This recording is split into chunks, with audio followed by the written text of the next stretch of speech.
All right, everyone. Welcome once again. It's Friday. And what happens on Friday, Curt? Oh, he's got it muted. He's got it muted. It's the Manufacturing E-commerce Success Series. Hey, I got you. That was it. That was an April Fool's joke for you. There you go. That was awesome. I was going to do the whole thing on mute today, but That's Charlene awesome. and I had it planned. Oh, that's great. That's great. Well, like I said, we're back here with the Manufacturing E-commerce Success Series. It is April 1st, April Fool's Day. And yes, I am as gullible as a hungry fish. So let's get started, Curt. Hey, dude. Happy Friday, Damon. Man, how's things in your world, Damon? Huh? It's busy. It's busy.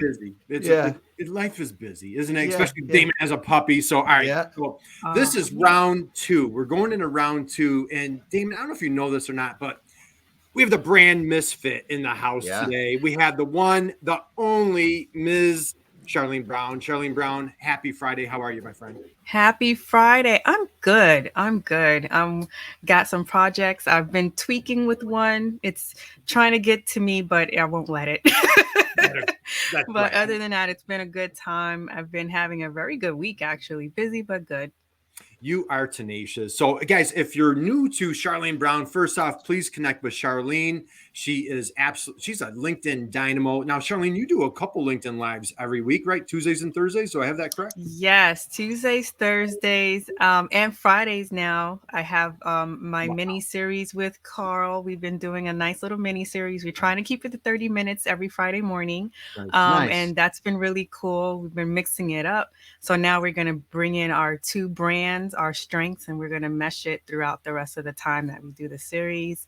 And I also launched my podcast as a video version of it yesterday at 2:00, and it was good. So I have some things to work on for that, but yeah. Well, that's awesome. Well, we have a few friends here today. We got Gary in Rochester, Adam, Gary, Friday, my friend. We have Gail. Adam's here. Gail, I'll tell you, Gail, and Gail was at trade shows this week. Yeah, so she was at the molding trade show. I'm not remembering the name of it, but that was a great post. And so many people are heading out to the trade shows again. And the thing that's cool is all ththese people that we've gotten to know well over the last couple of years on LinkedIn, stuck around, not at trade shows. Right. Now are great coverage of trade shows.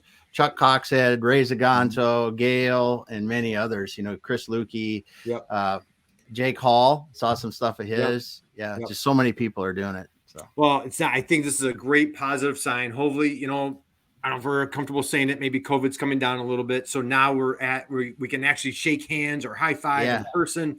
So this is wonderful. So Charlene, you had, as a matter of fact, your LinkedIn Live yesterday. So let's go there for a minute. Okay. So Gail just started a recent new LinkedIn Live. If there's anybody on the program here that is considering LinkedIn Live, you had a wonderful conversation. I caught a little bit of it yesterday.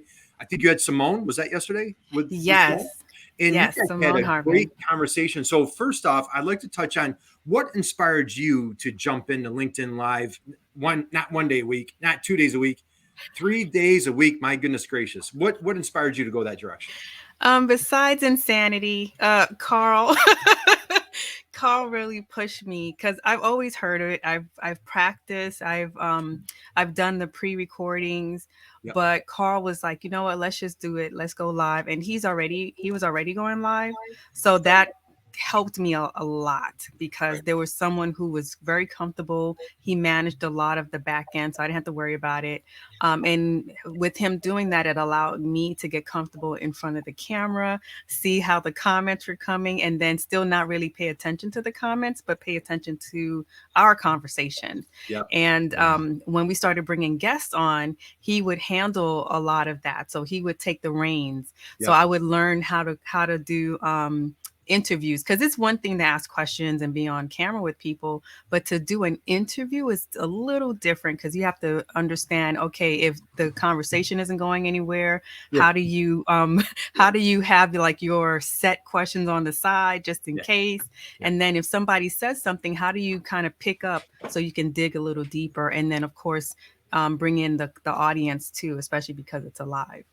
Absolutely. So I'm going to go there for a second. So yesterday you were talking with Simone Cherie. Do I have that correct? Harvin, yes. Her name is Cherie. Her name is Simone Cherie Harvin, because she uses her middle name. Yes. Yep. And you guys had an awesome conversation. And so, and by the way, like you said, like calling out people. So our dear friend Val's here today. Yeah. Val, Damon, Happy Val Friday. posted the manufacturing Twitter chat yesterday. Oh, awesome. It's all about comedy and how important comedy is in the workplace.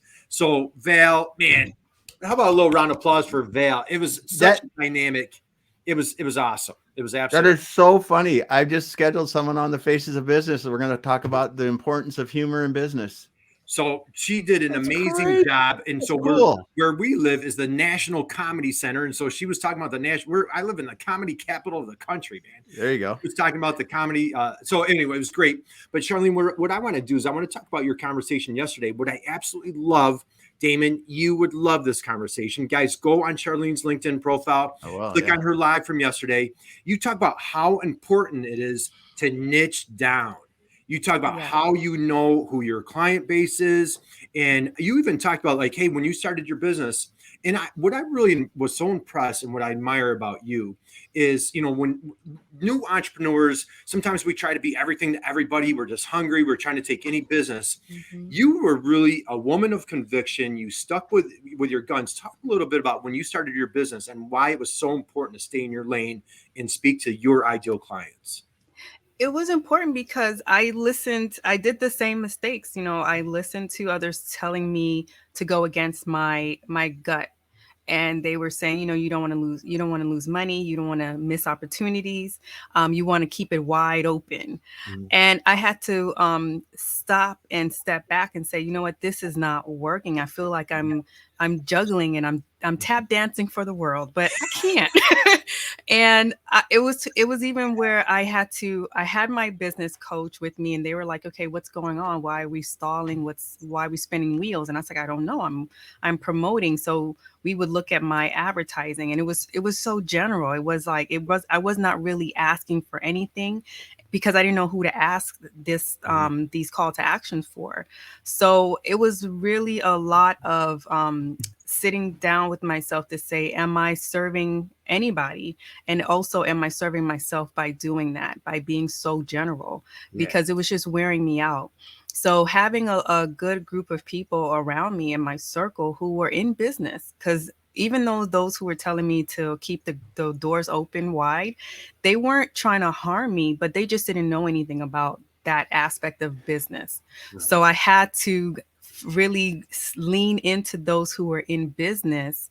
They may not have been in the type of field I was, but they were used to and also getting results from doing certain things. So once I started to put that in practice and follow my gut and say, look, I need to be around people who I know need me. I hear them all the time. Right. And then let me start promoting to them. Let me start marketing to them. And of course, start listening back. Because even though I may be focused on this area, my ear isn't close to everyone else. So I'm listening to hear what they're saying.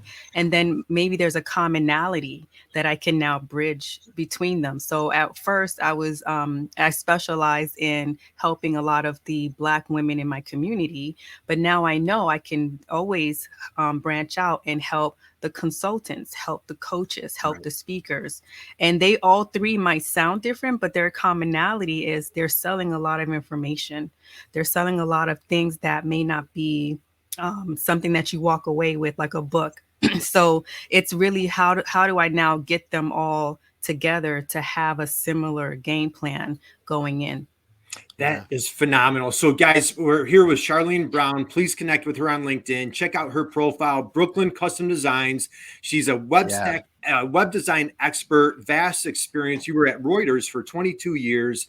And so, man, we have a great crowd. We have Elizabeth is here. John's here. John Baglino from Obtesta. John, you absolutely have to connect with Charlene. And John is awesome. What we've talked about is we would love to bring your expertise, your superpowers, and we were talking about manufacturers, how they need help. Damon, we had a nice little conversation before we went live. So let's go there. Let's talk about, Charlene, why is it so important for manufacturers to have a really strong web presence. Damon, you want to chime in? I do, because I think this goes right into it, because what you were talking about there, Charlene, about niching down and really going to what's your gut, where your best customers are, is so important, because those people around you, they're good people. They were probably trying to protect you, but they just didn't really understand the business you are in. And so many times we as manufacturers, we as business people, we get sucked into that. Well, maybe I shouldn't turn down that client, or shouldn't go that way with that client. But when you really feel that client that is your ideal soulmate, as Curt would say, that's where you want to be doing business all day long, if you can. I think it's so that was just so relevant, I thought. And when you look at that again, that translates over into how websites need to look for manufacturers, because a long time ago they were built to be, hey, we can do this for anyone. Right. Yeah, and especially from a manufacturer standpoint, you can do almost anything, but where are you really making a mark in your industry? And then, especially with a lot of the issues that were going on this past couple of years, how can you pivot quickly and still save your bottom line? Because that's a big deal. And with a lot of manufacturers, you have others that you really need to make sure that you keep them working some way, shape, or form. So when you're promoting and you're marketing for your business, you want to think to yourself, what can help me stay afloat and stay happy doing this? Because I have to go to these meetings, and you guys do a lot of in person. So how do you mesh the two worlds of being in person, being virtual, but also being accessible enough that you can talk to a wide amount of people without you feeling drained? But you don't want to mix out or whitewash your crowd. You want to make sure that's your audience, but you want to reach enough of them as possible. And when I say this, yes, I'm speaking of the digital world, but that does not negate or eliminate the mailings that can be done in the industry, because you have to still stand strong to what works. Email is still something that works. So if that's something that you can do, start building out your email list, start reaching out to them, start asking them questions, stay in touch with them. So then when you do have to pivot, it's easier to just shoot out an email to your crowd, your audience, your customers, and say, hey, this is what's going on with us. We'd love to hear back from you. Or thank you so much for being loyal customers all these years. And you can surprise them too. That's another reason that people like to stay connected. You can get their addresses and start sending them little gifts. It doesn't have to be anything major, but let's say as a company, you guys have t-shirts. You might have extra t-shirts. What a great way to get rid of the extra supply by sending it out to customers who've always been with you, right? Yeah. Oh, that's fantastic. Yeah. So let's double down on this conversation. So if I'm not mistaken, your LinkedIn Live yesterday, build your digital foundation intentionally. Build your digital foundation intentionally. So guys, in the chat box, let's all right, we're in our safe place. Everybody, if you guys want to brag a little bit, let's in your niche. Okay. And as Charlene is saying, we want to, Damon, what do we always say? Niche down till it hurts. It hurts. And niche down till it hurts so good, right? We want to finish off that sentence, not till it hurts painfully, but where it hurts so good, where we stay in our lane, where we can exhaust our superpowers and not find ourselves like, man, I'm really not good at this, but I'm just trying to, capture this customer. So guys, in the chat box, drop it. What are your superpowers? Why are people reaching out to you? What are they contacting you about? So Charlene, let's pretend, hey, these are clients of yours, right? Yeah. We're going to do a little website. You call it website rehab. Again, go to Brooklyn Custom Designs. Yeah. Charlene calls it the website rehab. So let's go. So you're working with it could be a solopreneur, maybe some of our folks here, a manufacturer, whoever that might be. Let's walk through that process of how do you help them? How do you help them stay in their niche where they don't try to be everything to everybody? And what's that? Let's take some next steps on what are strategies that you help to improve their website? Yeah. So the first thing I always ask is, what is the purpose of their business? What got them going? Once they can tell me that, then I say, okay, well, why do you want this website, or what is it that you don't like with your current site? What is it that you need, or you feel you need to be updated or changed? And the reason why I ask that is I can always give my insight, and I can always say what I think is wrong with the site. However, it doesn't make sense to tackle a large laundry list, if your goal really can be supported and helped through 3 quick changes. So that's why I ask, how big is this to you? How big of a issue is this? Some people may not know, but they will say, you know what? I had an email list. I drive people to my website, and it's been a year, and I maybe within a month I'll get 2 signups. Then we'll say, okay, maybe it's not about you driving it. Maybe it's what you're offering. Maybe we need to tweak something, or maybe you just need to create a new download or something like that. So a lot of times it's really about, let's see if it's your offering. Let's see, maybe it's their price point. And then if you do need a full redesign, then let's see what your investment budget is at this time. So a lot of times people need a redesign that's way out of their budget. So we have to scale back. And then that's where it's important to understand, what do you need to handle now? What's your goal quarter now? I love that, because in the e-commerce world, boy, those dollars can creep up at those projects, right, Damon? They can get super, super expensive, and it's daunting, it's overwhelming. So you're like, okay, it doesn't have exactly what you're saying, Charlene. It doesn't have to be an all or nothing. We can tackle these projects in phases, and treat it as the long game, because when your website, your social presence, e-commerce, man, it is the long game. It's a marathon. Right. And so we can tackle these in chunks. So let's go there a little bit further. And what I want to, let's slip into our SEO hats for a second, because we had a great conversation before we went live, Damon. Let's go there. So let's talk a little bit. Charlene, man, you were dropping some major. Let's. Man, we should got live right there. I know, because we started going because we were talking about what we were going to talk about today, and with me, one of the things that's come up in the work that I've been doing and helping clients is like the SEO changes lately have just like, well, just say they've screwed some people's organic rate, results. So, and you were starting to talk about that, Charlene. That'd be awesome for you just to continue on with what you're telling us, because it used to be you could just put a website up, maybe throw some content up, but now it has to be a living organism almost. It has to, but that's where the strategy comes in, right? So that's where, if you're planning it out, that's where that helps you a lot. SEO can be improved by just updating what the name of your photo is. A lot of times we use photos on our sites and we don't even give them names. They're like 1, 2, 8, 7. And by the time Google goes looking through all your images, there's no way to connect the images back to you, right? So let's say you did all this time and effort, you spent all of this money, and you went and hired a brand photographer, and they took so many photos of you, your products, your environment, your team, everybody. And you didn't take the time to rename everything, so it's connected to you as a business.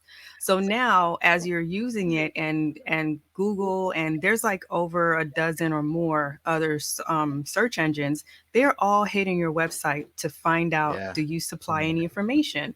So and I'm just going to tackle the images. So just images alone, they're taking all these images, they're storing it away on their side, but Google has improved their bots to say, is this saying anything? Is this telling us where to put it? And if not, then it files it away somewhere randomly. So now if there's a conversation going on in your industry, and let's say your photo could be representing that solution. Let's say you're a printer, or you're manufacturing ink for a certain type of printer, brand new printer that's out, or you have certain batteries that you're giving them a better deal and it's still a higher quality. All of those things, right? You're giving someone a solution, but you're not naming the photo to, one, connect back to you as a business, and two, state the actual solution in the title of the photo. So with all of that, Google cannot add you to the image search, which also comes up when people do results or they ask questions. All of those come up. So from videos to images to actual blogs, websites, all of those come up in search results. So if you're not actually starting to map that out and say, okay, I wrote a blog, I think the blog is amazing, I'm going to put an image to the blog, and then I don't name the image, you just lost a couple of kudos there, right? And the same thing with titles. We don't think of titles when we're putting things together. So you have an amazing blog, but the title doesn't make sense, or the title doesn't include your keywords or things that people are searching for. If they have a question, you see what the questions are. So you can actually take the question, form it into a response, an answer, and make that a title, and then give them their points. And then don't forget, you have subheaders. So put those into your blog posts, talk about that, and then make it where you know a human is reading this. So a lot of times we write only for the bots, but Google got smart on that too. Google will tell you, this doesn't sound like a human would read this and understand it. And it'll give you, if you have the right SEO support, they will give you those hints. They'll tell you, oh, wait, it needs to be a little more humanized. You're saying the keywords too much. So it looks like you're stuffing the keywords in here. So it's not hard. It takes a little practice, but you have guidance. There's tools out there to help you. So it's not impossible. Moment of silence. John, I'm just writing. Man, you're like, check the chat. Like, we got fire emojis lining up. John Baglino saying we need part 3. Hey, we got Chris Harrington from Gen Alpha Technologies in the house. Chris, if you and Charlene aren't connected, man, you have to connect. You need to connect with Ingor. She's dropping some bombs. We got here. Cargo Margo's here today. Cargo Margo's here. Oh my God. Ingor's here today. Man, did we have a good conversation with Cargo Margo on Monday? Man, we did. Flying high. It was awesome. So, okay. Adam. All right, let's just savor some of these bombs that Charlene is dropping right now. Okay, so man, there's so much to cover. Keywords. I'm a keyword geek, junkie. Let's go into that whole keyword strategy. Okay. Yes. So again, guys, I'm going to do a quick recap, but it's all about Charlene. Nobody wants to hear me talk. But we kicked off the program.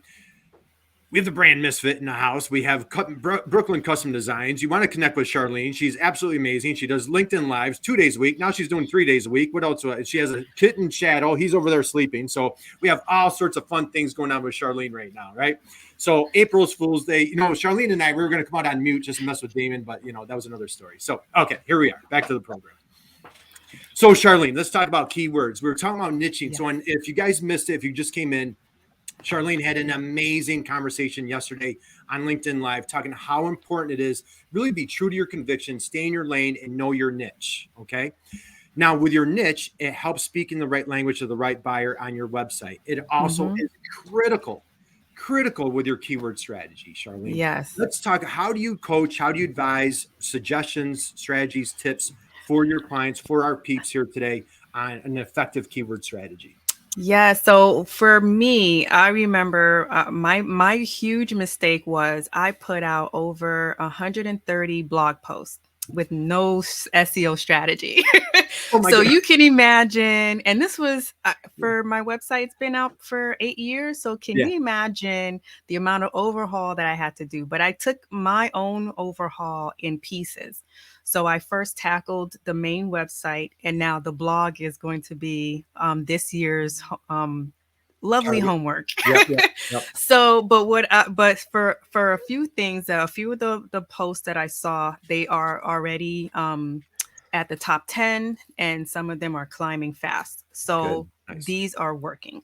So the things that I would definitely say is, especially for SEO and for you to be part of the conversation and for you to be seen as a solution, one thing that you can do is write something as an article, and it doesn't have to be long articles.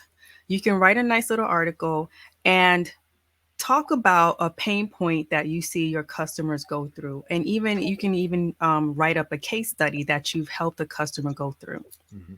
in that case study or in that write-up, what you can do to help with not just the SEO, but the key people on your website, you can actually insert links back to services that you used with that client and have them, and you can hyperlink a term or whatever that may look like, and tell them to contact you, or they can learn more about how else you helped solve this issue. And that link will take them to a contact form, or that link will take them to a service that they can purchase.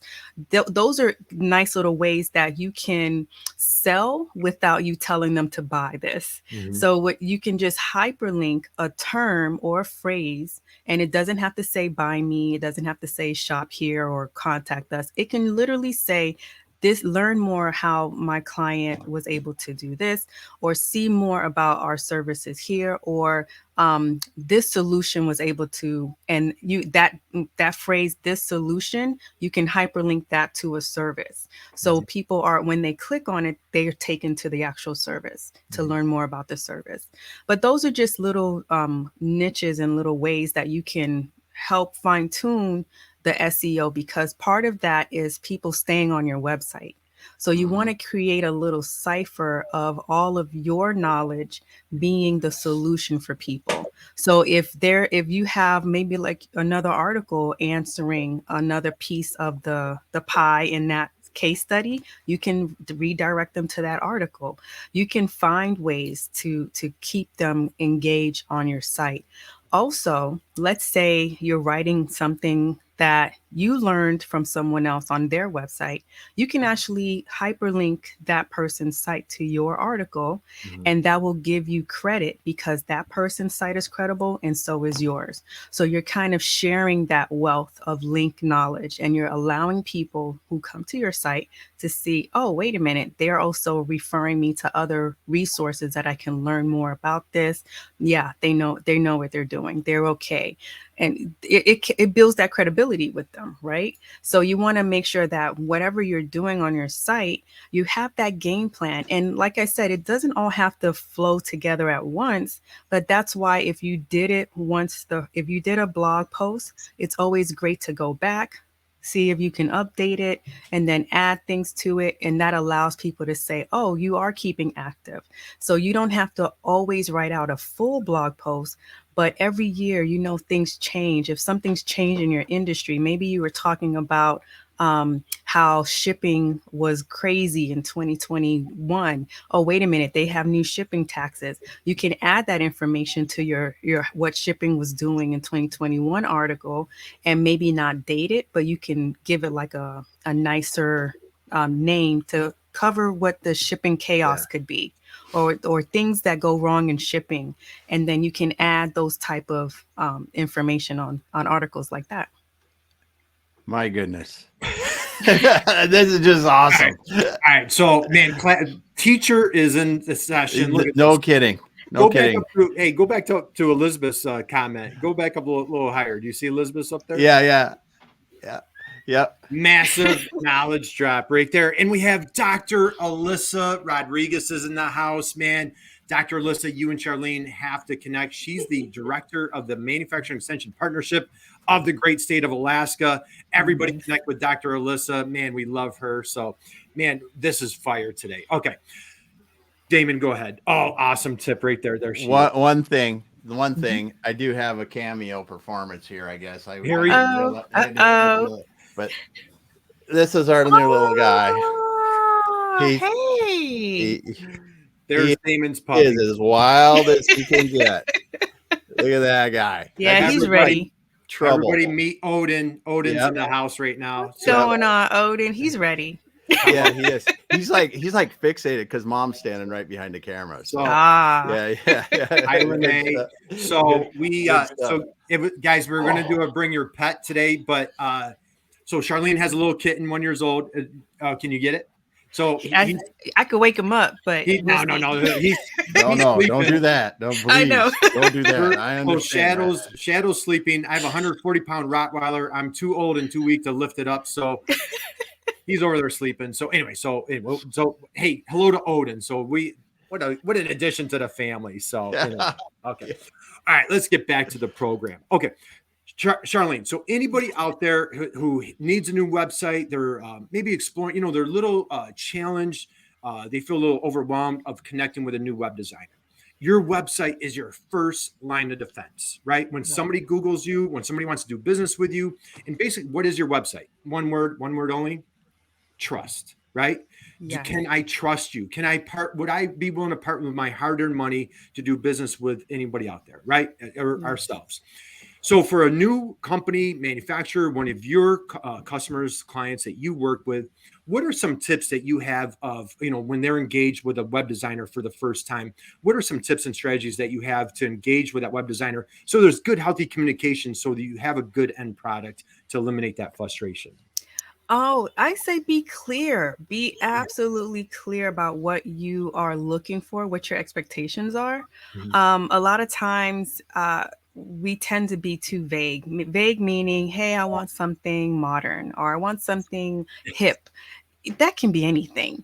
Yeah. So you don't want to, and the mind of a creative can go anywhere. So the last thing you want to do is waste time going through different reiterations. Just say, hey, these are things I don't like. So I had a client and I would ask, just let me know. My form said, let me know what you would like, what you don't like. And nowhere did the client say anything about script. So I went, we did, me and my team, we did a logo and we came back and what we thought we were going towards what they were expecting, what they asked for. And before we knew it, they started saying that they don't like script. That they were getting feedback from others. And I'm like, feedback from who? Like this is not out in the public yet. Right. So you want to make sure that one, if you're going to be the main person to make the feedback and give give your opinions on the topic, then make sure that that's who you are. You can objectively look at a design or look at a layout or whatever that may be for you, for your website, and say, yes, I like this. No, I don't like this. Because if you have to go to 6 other people, then you don't know your business or you don't know what you want. You're looking to see what other people are expecting and what other people want. And these are not even your clients. So that's where a lot of the issues can come in, and you can be frustrated, and so can the designer, because the designer in you usually will say, okay, who's going to give the feedback? You, maybe you have someone else on your team. And if it's you, then we're expecting you to give us feedback and clear feedback. So if it's maybe fonts, what type of fonts don't you like is a great way to start off. That knocks out a ballpark of things that we can look at. If you want to say these are the 3 types I like, then no problem. We can limit ourselves. And the reason why you want to try to limit yourself is a lot of times projects should not take 6 months, a year, depending on if it's a small project. If it's something that's small and basic, it shouldn't take that long.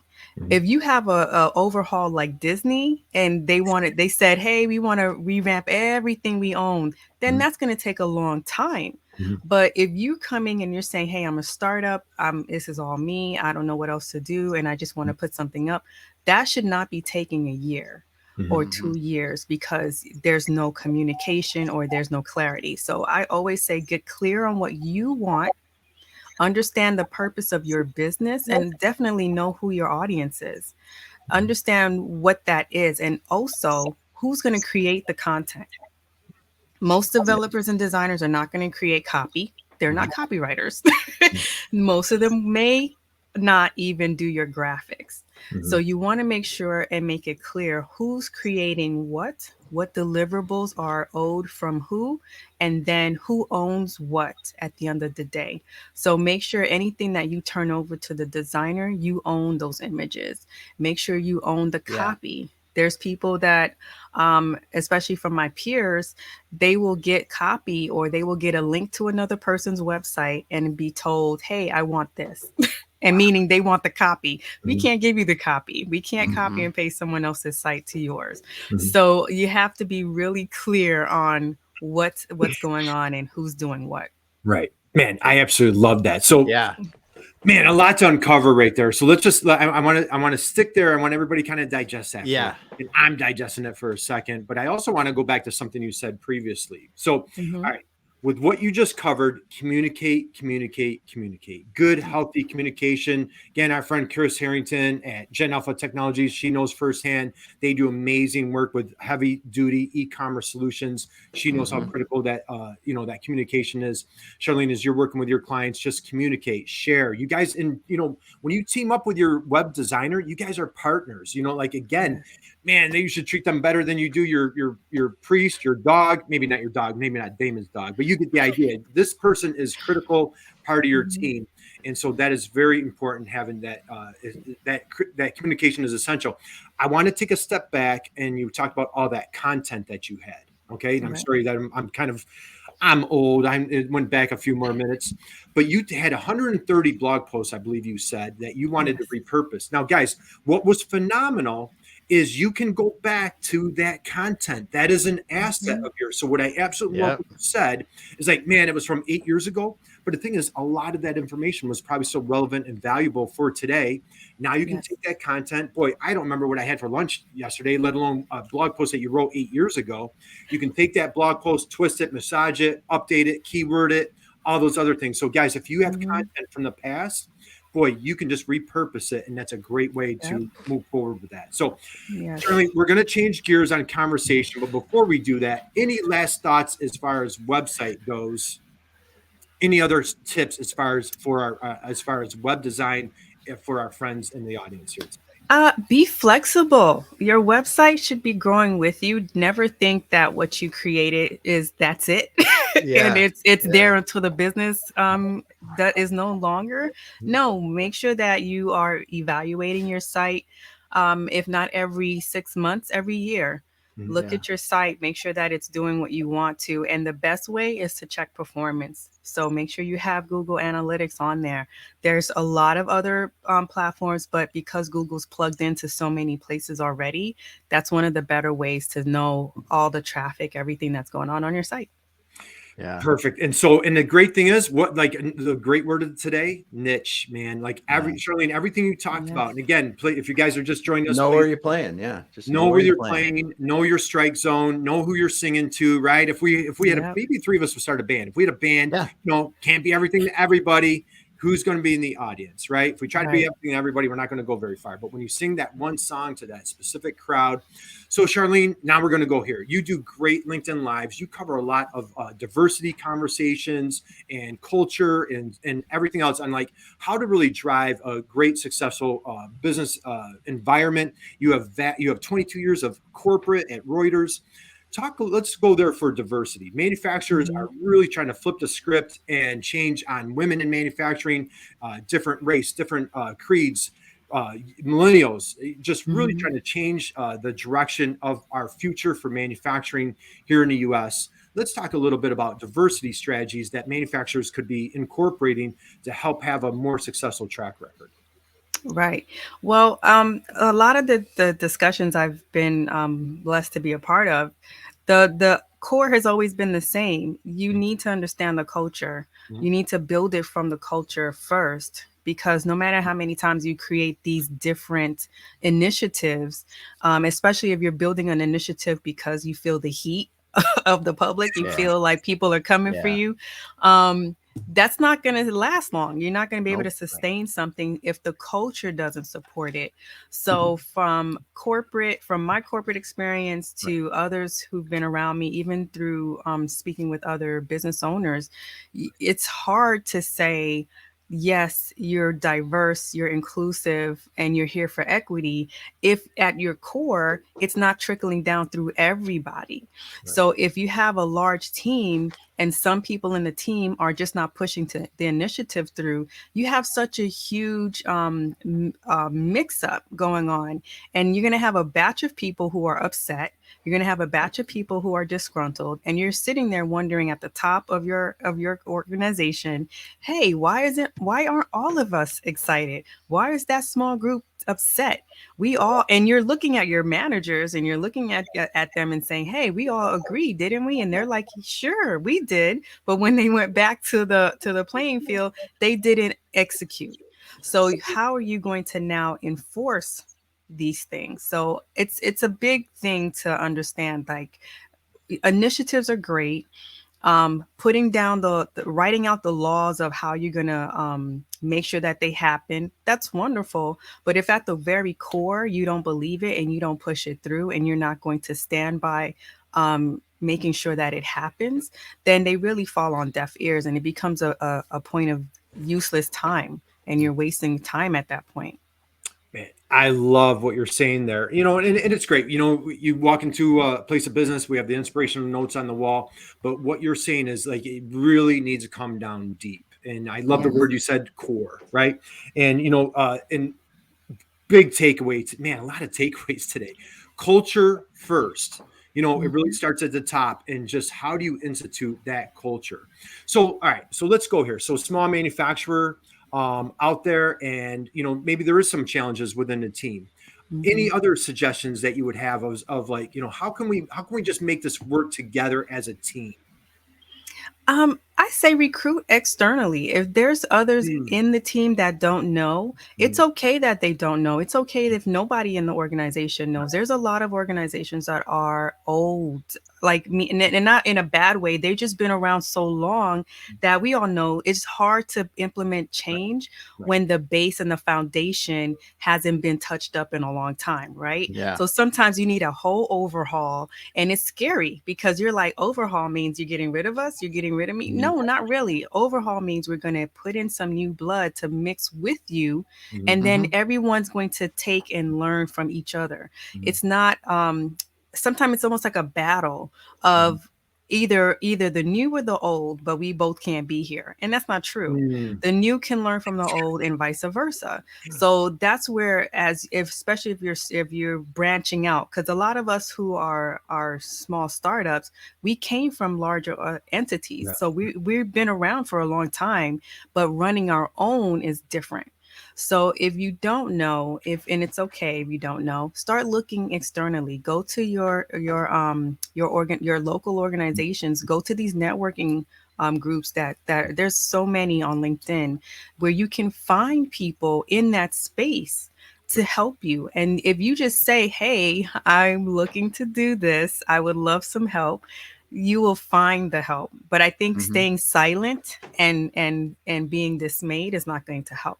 So you really have to get out of the comfort zone that we're so used to, and going out there and asking and talking to others and saying, "Hey, I need help. I just don't know where to start. Can you advise me? Can you give me some help?" And you'll before you know it, there's so many people willing and waiting to come in. God, you're giving me chills, man. This is so good. So, guys, you know, just think about what Charlene just said. You know, I don't know where to turn. And as manufacturers, Damon, we talk about this all the time. Entrepreneurs, you feel like you're in a silo, and you're not. So we have Dr. Alyssa Rodriguez here today. She's with the MEP network. You have the Manufacturing Extension Partnerships. There's one in all 50 states. Reach out to your local MEP. On Monday, man, we're in Brooklyn today. We're in Queens on Monday, Damon. We have Evelyn from the Small Business Development Center. Small Business Development Centers, there's nearly 1,000 throughout the United States, and they are great. Both the MEPs and SBDCs are excellent resources for entrepreneurs, for manufacturers out there trying to create a better workforce, trying to tackle diversity and inclusion and all these wonderful issues that we're facing. And the great thing is, as you know, this is such a competitive advantage. America's the only melting pot on the planet, man. With the more that when you look at companies that really take full advantage of this, look at what an amazing competitive advantage we have. You know, we can be the greatest by just working together, stronger together. So, Charlene, oh my God, man! How about everybody? Could we all stand up? Give a round of applause. I enjoy all the time. So good or what? So, all right, Charlene, I'm going to be mindful of your time. I know you're super busy. So again, folks can connect with you on LinkedIn. Your website, of course, is Brooklyn Custom Designs. Anywhere else, share what else you have going on. Just repeat again, where can people find you on your LinkedIn lives and how we can connect with you? Yeah, so I have a few LinkedIn business pages as well. So not only can you connect to me, Charlene, Brown on LinkedIn. You can also connect with me through Real Talk Live podcast on LinkedIn, Sip and Chat with Shri and Charlene. That's me. And also, I have the mini series. We did not create one yet for that, but you can also look out for Transform Clicks to Profit. That's my other podcast where you, Curt, saw Simone. And yeah, we can't wait to look for more information and, of course, amazing people. So if there's anyone who would love to join any of those, please hit me up and let me know. Awesome. Absolutely. So, guys, if you are looking for web expertise, if you have friends, family, business partners, clients looking for web expertise, man, Charlene is the place to go. So, guys, how about parting thoughts? Any words of how about words of advice? Any words of inspiration for folks as we close out? You know, man, we started the second quarter. Where did first quarter go? Wasn't like New Year's was yesterday. I swear to God, wasn't it? Yes, it felt like it. Inspiration for the rest of 22 before we wind down. Well, since we're heading into the next quarter, I would say if you won't invest in yourself, why should anyone else? Oh, man. Drop the mic. Drop the mic right there. Drop the mic, man. Definitely. Chris Harrington says you're definitely a go-giver. So, guys, we're going to close out the program today. So, hey, happy April Fools. Go out and fool somebody. Make a good joke out of it. We have an amazing new quarter coming up. We have great speakers coming up. We have Evelyn on Monday. We have a great speaker coming at us next Friday. Charlene, people are already screaming for part 3. So we'll have to have you back. This was awesome. So love to. Guys, have an amazing, incredible weekend. Keep crushing it. Damon, take it away, my friend. All right, Curt, Charlene, awesome. I'm still back there at we need to keep doing our website because we just finished one last year and yeah, I put a few pages on it every week, so it's a lot to do when you can look at the size, and I'm still kind of stuck in there. But thanks so much today. You had a just awesome advice for us today. I just appreciate you so much, and we will be back again next week as we always are. We try to get, we're lucky Dan wasn't here today because we started at 10:33 instead of 10:32. I'm just thankful. John, don't tell Dan. But thanks so much, everyone, for being here. We'll be back again next week in the Manufacturing E-commerce Success Series. Thanks.